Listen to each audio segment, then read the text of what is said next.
Hello everyone and welcome back to another video. Today, I'll be ranking every coaster manufactured by B&M that I've ridden. B&M is one of the most famous and popular coaster manufacturers out there, and I've ridden 20 of their coasters from various parks. So, without further ado, let's get into the list. At the number 19 spot, we have Wild Eagle at Dollywood, the park's B&M wing coaster. I know people are going to really disagree with me on this one, but this is one of the worst coasters I've ever ridden. At the bottom of the first drop, my restraint completely slammed down on me, locked, and made it so I couldn't move at all for the rest of the whole ride, and I couldn't enjoy it that way. I've experienced B&M vests several times, and these ones are not only the worst vests I've ever experienced, but the worst restraints in general I've ever experienced.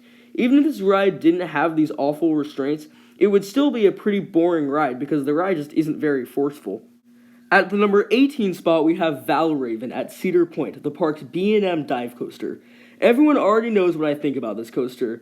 This is what I have to say about it. Oh, poop! Poop, poop, poop, poop, poop, poop, poop, poop, poop, poop, poop, poop. At the number 17 spot, we have Gatekeeper at Cedar Point, the park's B&M wing coaster. There are some good fans of this coaster out there. I really don't understand why. This ride is just boring and doesn't do anything special. It's nowhere near as bad as Wild Eagle at Dollywood because it's nowhere near as uncomfortable, but it is more boring and it's completely forceless. At the number 16 spot, we have Banshee at Kings Island, the park's B&M invert. You may be wondering, if I'm Inverted Thrills, then why do I not like this coaster? Well, this one wasn't nearly as good as all other inverts. The pacing is really bad, it's not really forceful at all. The vests are pretty tight and uncomfortable, and biggest of all, I'm not sure why, but to me this coaster was just rough. This is the only B&M coaster that I've ridden that isn't butter smooth. I never understood the whole B&M rattle thing because I never feel rattles. Banshee had more than that though. It was really shaky for some reason. Maybe I just got a bad ride, but to me this felt more like Mindy Racer at Six Flags America than a B&M invert in terms of smoothness. At the number 15 spot, we have Georgia SCORCHER at Six Flags Over Georgia, the park's B&M stand-up coaster. This ride is pretty good if you ride it correctly, or actually incorrectly. You should not stand up straight unless you really want to get a vasectomy. Ride this crouching and it's a very fun, intense ride. Just make sure you know how to ride these stand-ups and you'll enjoy them. At the number 14 spot, we have Thunderbird at Holiday World, the park's B&M wing coaster. You may be wondering, why is this not in the bottom 3 if rides like Wild Eagle and Gatekeeper are? Well, this ride is actually very fun. The launch is pretty good and the inversions are very fun, especially the final inversion with the great hang time. The vests on this ride aren't nearly as bad as other vests. I still don't like them, but they aren't awful like the ones on Wild Eagle. This is just a really fun ride with good theming, and you'll enjoy it if you like good wing coasters. At the number 13 spot, we have Firebird at Six Flags America, the park's B&M floorless coaster. This ride is absolutely despised by most coaster enthusiasts. I genuinely don't understand why. Much like almost all B&Ms, I found this ride to be glossy smooth. This ride has some decent forces on the vertical loop, and it's just a fun ride. At the number 12 spot, we have PATRIOT at Worlds of Fun, the park's B&M invert. I love B&M inverts, and you're going to see a lot more much higher up on this list. This is definitely one of the weaker inverts, but this is still a very fun ride. It's not all that intense, but the zero-G roll and the corkscrew are both pretty whippy and they're very fun inversions. This coaster is another coaster that I think gets way too much hate. At the number 11 spot, we have ROUGAROU at Cedar Point, the park's B&M floorless coaster. We have yet another coaster that I think gets way too much hate. This one is a little bit shaky, but it's nothing much at all, and it's very tolerable.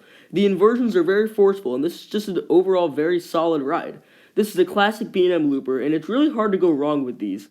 At the number 10 spot, we have WILDFIRE at Silver Dollar City, the park's B&M sit-down looping coaster. Yet another classic B&M looper. This one is a little better than ROUGAROU due to the superior layout.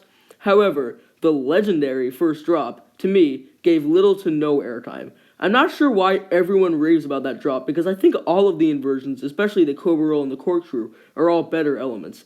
Anyways, this is a good, very solid ride. At the number 9 spot, we have Great Bear at Hershey Park, the park's B&M invert. This ride is very good. It has a unique layout and it has a very nice setting.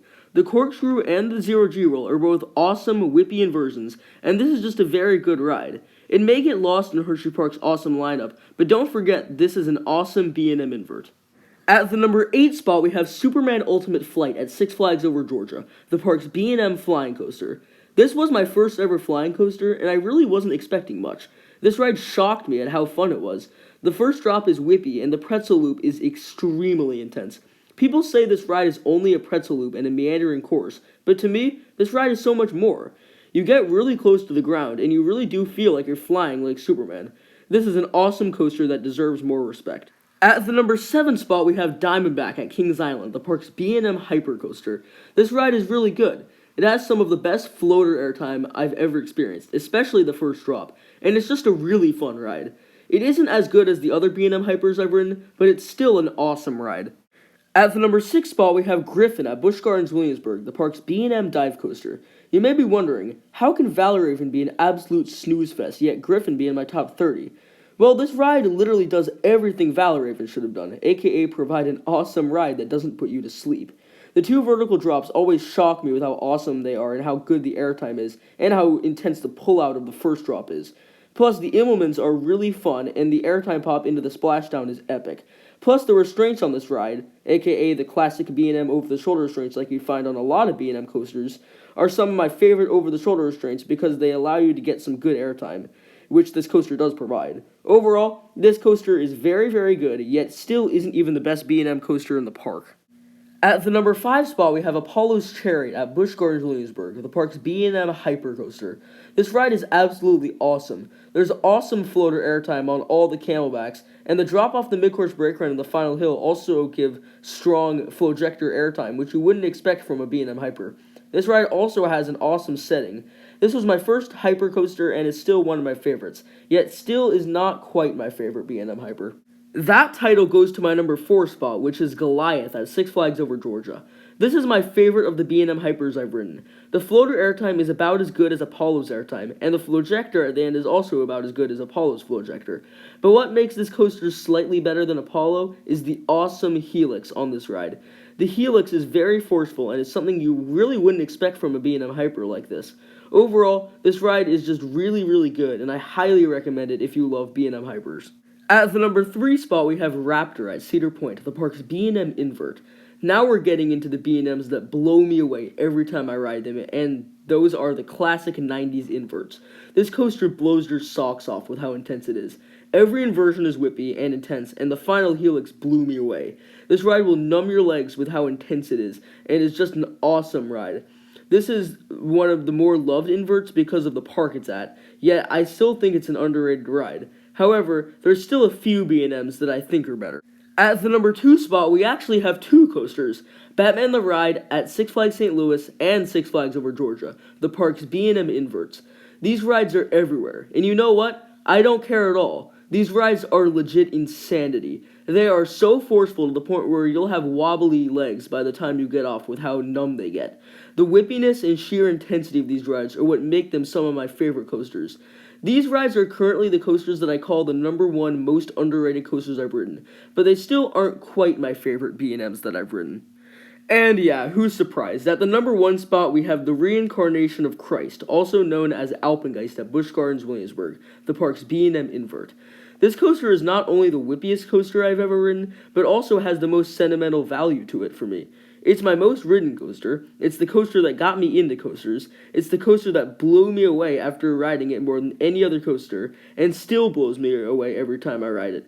It's the type of coaster that genuinely brings me pure happiness even just looking at it. Ignore all the sentimental value, and this is still the best B&M I've ridden. It whips you like your parents do, turn your legs to jelly, and pops you like confetti. And there you have it, every B&M I've ridden ranked. B&M has made some of my favorites and least favorites, my most overrated and most underrated coasters. B&M is a legendary manufacturer, and I can't wait to ride more B&Ms like Fury 325 and Afterburn later this year. Anyways, I hope you enjoyed. Inverted Thrills, out.